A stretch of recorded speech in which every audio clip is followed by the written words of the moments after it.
Good evening friends. आज हम KVS 2022-23 इसका ईवीएस पोर्शन जो है, आपको पता है 20 मार्क्स के लिए ईवीएस है, ठीक है। तो 20 में जब आप देखोगे तो वहां पे 6 कैटेगरीज है, 6 थीम्स है, उसमें डिवाइड किया गया है। तो आज हम लोग जो वाटर है, जो जल है, पानी है, उस थीम से 21 क्वेश्चंस, 21 क्वेश्चंस का एक सेट लेकर आया हूं। ये यदि आप ये क्वेश्चंस करेंगे तो कहीं ना कहीं आपको एक आइडिया होगा कि हाँ मुझे कहां से पढ़ना है, कैसे पढ़ना है, ठीक है। तो फिर आप वहां पे फोकस कर पाएंगे। एक बात जो मैं आपको बताना चाहता हूं कि डिजिटल बोर्ड या स्मार्ट बोर्ड नहीं है मेरे पास, ठीक है। तो आप ये मत सोचिएगा कि हमारा क्वेश्चंस का क्वालिटी खराब होगा। क्वेश्चंस बहुत सोच समझ के प्रिपेयर किया हुआ है, सेलेक्ट किया हुआ है, जो आपके एग्जाम में काफी हद तक ऐसे क्वेश्चंस आएंगे, ये आप मान के चलिए। तो आपसे ये रिक्वेस्ट होगा कि आप लास्ट तक देखें, क्वेश्चंस को समझें, खुद भी सॉल्व करें, उसका आंसर मैं साथ में बताते जाऊंगा। और इसी तरह से आगे भी मैं क्वेश्चन सीरीज जो है हर एक चीज का, ना सिर्फ ईवीएस का, हर एक पेपर का मैं आपको, हर एक सेक्शन का मैं आपको दूंगा, ठीक है। तो चलिए बिना टाइम वेस्ट किए हुए हम लोग स्टार्ट करते हैं, देखते हैं किस तरह के क्वेश्चंस आपके एग्जाम्स में फ्रेम किए जा सकते हैं, ठीक है। तो सबसे पहला क्वेश्चन जो है वो ये है, जवाहरलाल नेहरू गर्व से डैश को आधुनिक भारत का मंदिर कहा करते थे, ठीक है। ऑप्शंस है काशी मंदिर को, बी संसद को, सी बांधों को और डी राष्ट्रपति भवन को। क्वेश्चन आप समझ गए होंगे, ठीक है। जवाहरलाल नेहरू गर्व से किसको आधुनिक भारत का मंदिर कहा करते थे? तो ये ऑप्शंस हैं आपके, काशी मंदिर को, संसद को, बांधों को, राष्ट्रपति भवन को। यदि आप पढ़े होंगे तो जरूर इसका आंसर आप सही कर पाएंगे, ठीक है। और ये बहुत ही इंपॉर्टेंट क्वेश्चन है आपके ईवीएस एग्जामिनेशन के लिए। आंसर क्या होगा, गेस कीजिए। चलिए हम आपको बता देते हैं। आधुनिक भारत का मंदिर बांधों को कहा जाता है, बांधों को कहा जाता है। और ये क्वेश्चन आपके एनसीईआरटी बुक से लिया गया है। अब आपका ये काम है कि उस सोर्स तक, ठीक है, जो भी क्वेश्चंस आप देखेंगे आपका, ठीक है, थर्ड से क्लास 3 से लेकर क्लास 12 तक, इधर से मैंने क्वेश्चंस उठाया है, ठीक है, वहां से क्वेश्चंस फ्रेम किया है। तो ये भी किसी ना किसी स्टैंडर्ड का कोई ना कोई क्लास का जो है बुक में आपको मिल जाएगा। तो आपका ये काम है कि वहां ढूंढो, उस सोर्स तक पहुंचो और फिर उसको पढ़ो अच्छे से। यदि उस जल पे पहुंच गए आपके पास में, उसमें एक जल पे, एक वाटर पे कंप्लीट चैप्टर है, आपको वो चैप्टर पढ़ लेना है। उसमें से मैक्सिमम क्वेश्चन 4 मार्क्स में से 2 मार्क्स तो पक्का उसी चैप्टर से आ जाएगा, और बाकी जो है स्टैंडर्ड 3rd से 5th तक में, ठीक है। तो बांधों को जो है आधुनिक भारत का मंदिर कहा करते हैं। उसके बाद देखिए अगला क्वेश्चन है, डैश में जल का सबसे ज्यादा उपयोग होता है, यानी इसमें से किसमें सबसे ज्यादा जो है जल का उपयोग होता है? ऑप्शन ए है उद्योग में, बी है सिंचित कृषि में, सी है घरेलू कार्य में और डी है दूध उद्योग में। हम लोग को पता है सबसे ज्यादा जो जल का उपयोग कहां पे होता है, वो खेती में होता है, ठीक है। सिंचित खेती में सबसे ज्यादा जल का उपयोग होता है, ठीक है।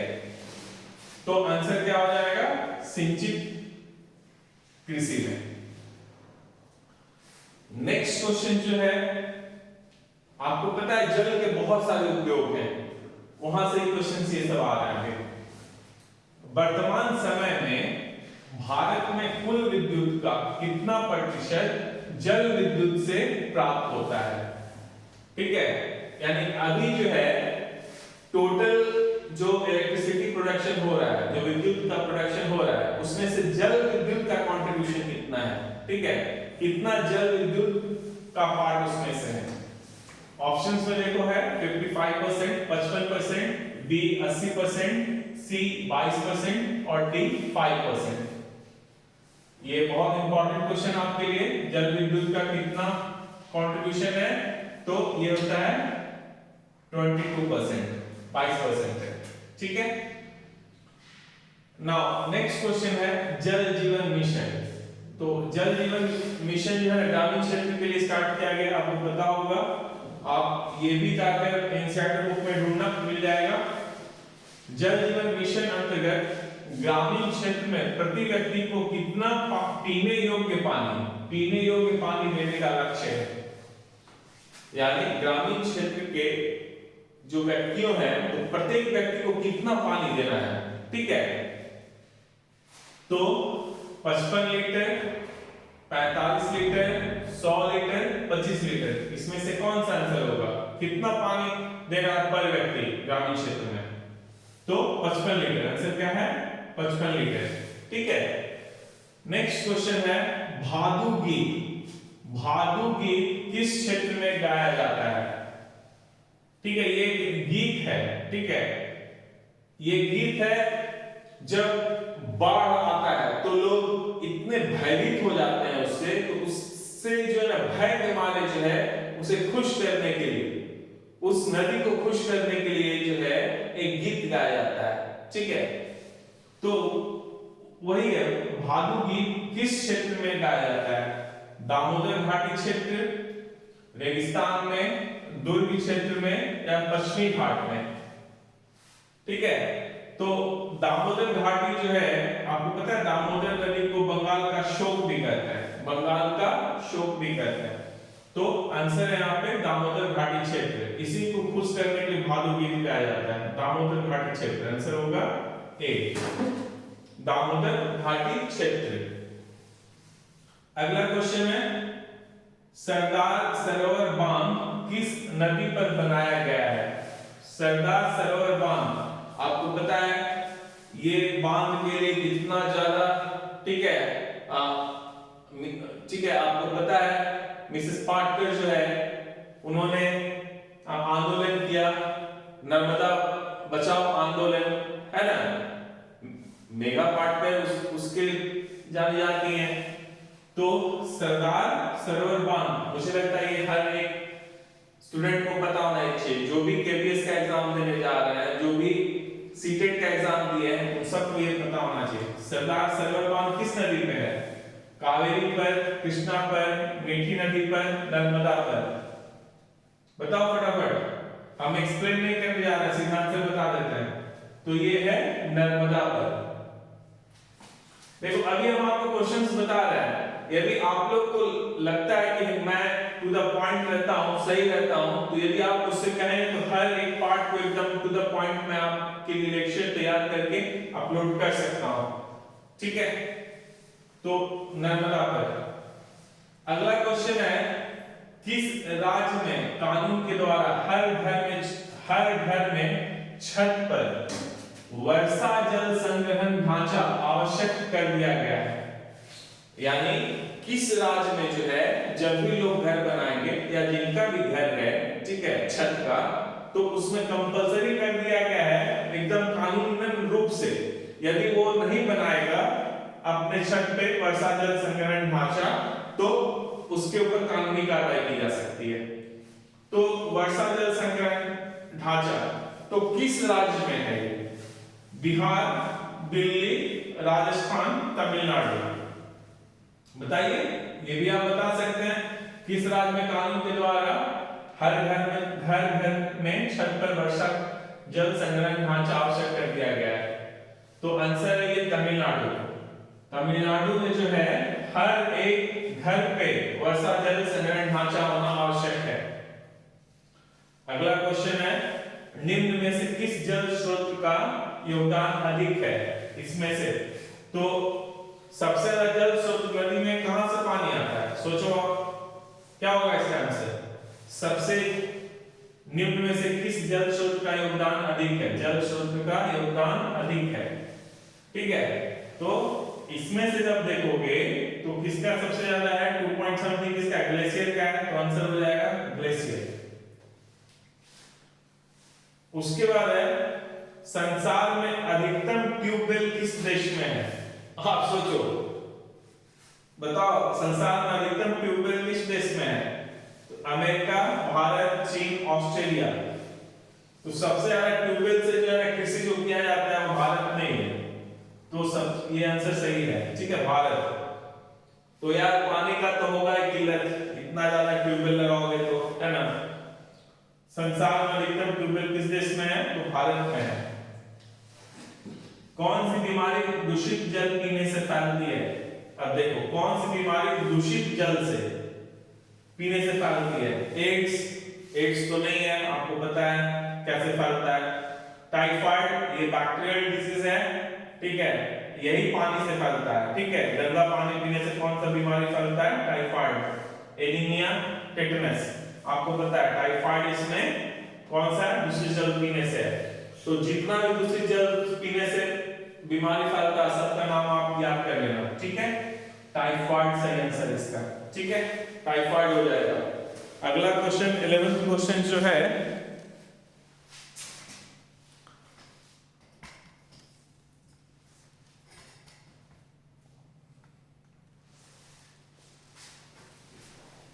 क्वेश्चन जो है, स्पर्श गंगा अभियान का मुख्य उद्देश्य है। स्पर्श गंगा अभियान का मुख्य उद्देश्य क्या है? ए स्वास्थ्य सुरक्षा, बी गंगा की स्वच्छता, सी नदियों को जोड़ना और डी मंदिरों का जीर्णोद्धार। तो स्पर्श गंगा अभियान गंगा की स्वच्छता से है, ठीक है, तो आंसर हो जाएगा बी। 12वां क्वेश्चन है, पृथ्वी की सतह का कितना प्रतिशत भाग जल से घिरा है? ठीक है, पृथ्वी की सतह का कितना प्रतिशत भाग जल से घिरा है? तो हम सबको पता है 71% है, ये याद रखना, ये अक्सर आता है, 71% है। अगला क्वेश्चन है 13वां, मिनी माता रोग किस धातु के पानी में घुलने से होता है? देखो ये भी पानी से ही है, ठीक है। हेवी मेटल्स जो है, ठीक है, हेवी मेटल्स यानी धातु जब घुल जाता है तो मिनी माता जो है ना पारा से होता है, मरकरी की वजह से होता है मिनी माता, ठीक है। तो जापान का डिजीज है मिनी माता, ठीक है। और कैडमियम से इटाई होता है, इटाई याद रखना, इटाई जो है वो कैडमियम से होता है। तो धातु जो पानी में घुल जाता है उसके वजह से पारा से होता है मिनी माता और कैडमियम की वजह से होता है इटाई। तो इसका आंसर क्या हो जाएगा? पारा, मरकरी। नेक्स्ट क्वेश्चन है, एक अवस्था से दूसरी अवस्था में पानी के बार-बार बदलने तथा फिर से जल में परिवर्तित होने के प्रक्रम को कहते हैं। एक अवस्था से दूसरी अवस्था यानी क्या होगा? वेपराइजेशन से वेपर्स बनेगा और फिर ऊपर से कंडेंस होकर फिर से वर्षा के रूप में जल गिरने की गैस और गैसेस फॉर्म में और फिर लिक्विड फॉर्म में, ठीक है। तो इसको क्या कहते हो आप? जल चक्र कहते हो आप, ठीक है। तो आंसर हो जाएगा इसका जल चक्र। अगला क्वेश्चन देखो आप, समुद्र का कितना प्रतिशत जल पीने योग्य है? तो समुद्र का पानी खरा होता है तो 0%, पानी पीने योग्य क्या है? 0% है, तो 0% हो जाएगा ये। नेक्स्ट क्वेश्चन, पीने के लिए सुरक्षित पानी को क्या कहते हैं? तो पीने के लिए सुरक्षित वाटर को क्या कहते हैं? ड्रिंकिंग वाटर इंग्लिश में कहते हैं, हिंदी में क्या कहेंगे उसको? ए ताजा जल, बी पीने योग्य पानी, सी आशुद्ध जल, डी नल का पानी। तो सुरक्षित पानी को हम लोग कहते हैं पीने योग्य पानी। क्या कहते हैं? पीने योग्य पानी। अगला क्वेश्चन है, किस से नदी के प्रदूषण स्तर की माप की जाती है? तो हमेशा याद रखना, वाटर जो है पानी का जो है प्रदूषण के लिए हमेशा बीओडी याद रखना, बायोलॉजिकल ऑक्सीजन डिमांड। तो आंसर क्या हो जाएगा?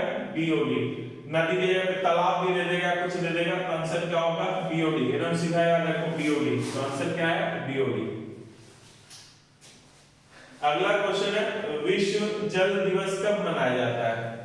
तो विश्व जल दिवस कब मनाया जाता है? याद रखना, विश्व जल दिवस 22 मार्च को मनाया जाता है। कब मनाया जाता है? 22 मार्च को। तो आंसर क्या हो गया? 22 मार्च। तो आंसर हो जाएगा 22 मार्च। अब चलो 19वां क्वेश्चन हम लोग देख लेते हैं। 19th नंबर क्वेश्चन जो है वो क्या होगा? हम लोग 19th क्वेश्चन देखते हैं। ठीक है, 19वां क्वेश्चन, भारत के किस राज्य में पानी पंचायत प्रारंभ हुई? देखो 1972 में जो है ना शुरू हुआ था ये। तो किस राज्य में पानी पंचायत प्रारंभ हुई? ए केरल, बी राजस्थान, सी उत्तर प्रदेश, डी महाराष्ट्र। तो महाराष्ट्र इसका सही आंसर है, डी वन होगा। ठीक है, पानी पंचायत का प्रारंभ हुआ था महाराष्ट्र में। 20वां क्वेश्चन है मृत सागर क्या है? डेड सी। इसको और इंग्लिश में क्या कहते हैं? डेड सी। मृत सागर, तो मृत सागर आपको पता है यहाँ पे जो सालिनिटी है, जो लवणता है, लवण जो है उसका कंसंट्रेशन बहुत हाई होता है। ठीक है, अप्रॉक्सीमेटली 250 पीपीटी होता है, बहुत ज्यादा होता है। जितने भी समुद्र है, जितने भी सी है, जितने भी सागर है, उसमें सबसे ज्यादा कहां पे मिलता है? तो वो मृत सागर में। और चूंकि बहुत ज्यादा उसका सालिनिटी है, इसलिए लाइफ वहां पे पॉसिबल नहीं है, इसलिए इसको हम लोग कहते हैं डेड सी या मृत सागर। ठीक है, तो ऑप्शंस देखते हैं। ए ऐसा सागर जिसका पानी जहरीला होता है, ये सही नहीं है। बी ऐसा सागर जो सभी महासागरों और सागरों से ज्यादा नमकीन है, यही आंसर है। ठीक है, तो आंसर हो जाएगा बी आपका। और ऑप्शंस पढ़ लो। ऐसा सागर जिसमें ज्वार भाटे बहुत तीव्र गति से आते हैं, गलत। ऐसा सागर जिसमें जहाज चलाना खतरनाक, ये भी गलत। आंसर क्या हो जाएगा? डी। अगला क्वेश्चन 21वां क्वेश्चन है, रेणु की दादी उसे एक सूखा कुआं दिखाते हुए बताती है कि 15 से 20 वर्ष पहले कुएं में पानी था, लेकिन अब यह पूर्णतः सूख गया है। कुएं में पानी सूखने का के कारण हो सकता है, सकते हैं। ये एनसीईआरटी बुक से लिया गया है। ठीक है, ये क्वेश्चन जो है, तो रेणु की दादी जो है रेणु से कहती है कि 15-20 साल पहले कुएं में पानी रहता था, अब सूख गया है। तो कारण इसका क्या क्या हो सकता है वो देखो। इसमें 3 ऑप्शंस दिया हुआ है, उसमें से सही उत्तर चुनना है। फर्स्ट, पेड़ों, कुएं तथा उनके आसपास के स्थान की मिट्टी को सीमेंट से ढक दिया गया है। सही बात है, सीमेंटेड हो जाने की वजह से पानी नीचे जमीन में नहीं जा पाता है। ठीक है, तो वाटर टेबल जो है आपका, ठीक है, वाटर टेबल वो रिचार्ज नहीं हो पाता है। अगला क्वेश्चन है, आसपास के इलाके में बहुत सारे बोरिंग पंप लग गए हैं, ये भी सही है। बोरिंग पंप लग जाने की वजह से क्या हो गया? पानी जो है बहुत ज्यादा निकल रहा है। थर्ड, प्रत्येक व्यक्ति के घर में अब नल होने के कारण कोई भी कुएं का प्रयोग नहीं करता। देखो लिख रहा है कोई भी कुएं का प्रयोग नहीं करता, ये गलत है अपने आप में, ये गलत है। तो आंसर ए और बी, 1 और 2, यही दोनों सही है।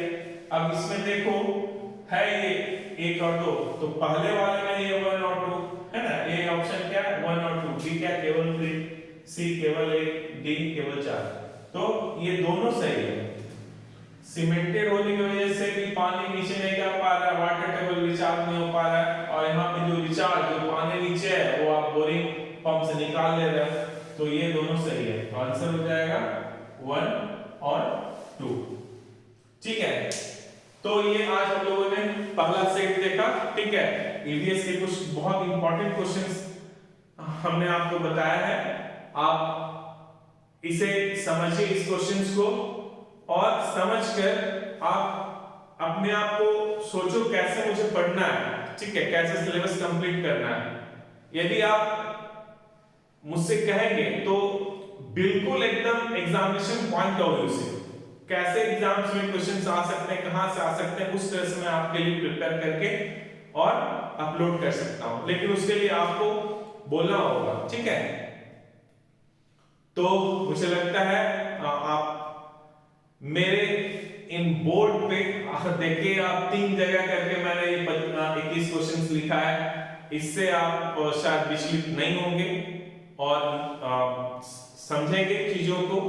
बोर्ड पे पढ़ाना जो है ना, बोर्ड पे पढ़ाने से लोगों को बहुत अच्छे से समझ में आता है, ठीक है।